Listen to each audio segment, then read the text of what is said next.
The court called the defendants to enter the cage before the procedures began. The Al-Jazeera's journalists were hoping for an acquittal. The judge's introduction, however, made it clear they will not get out of the cage this time.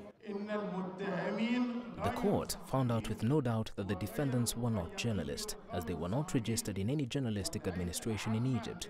They acquired and used broadcasting equipment without permits, and they broadcast video material of false news after editing it through the Qatari Al-Jazeera channel. The verdict upset the defense team for the Canadian journalist Mohammed Fahmy. His embassy is going to hold several meetings with Egyptian officials asking for a presidential pardon or deportation like his Australian colleague Peter Gresti.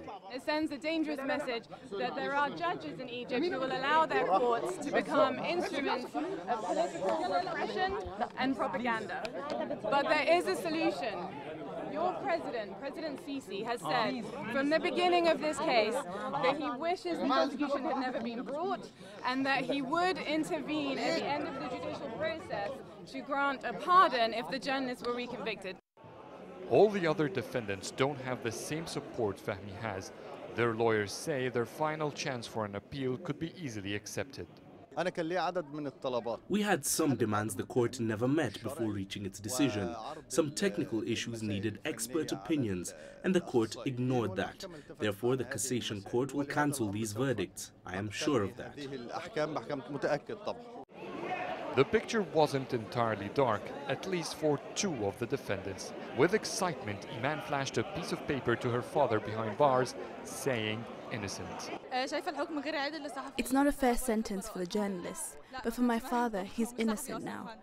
My father is an engineer. He vanished suddenly 2 years ago. Then we discovered that he was accused in this case. We've been trying to tell them for 2 years that he's not a journalist, and they finally realized that. Great disappointment among the Al Jazeera journalists and their families after the trial ended with them being sentenced in prison.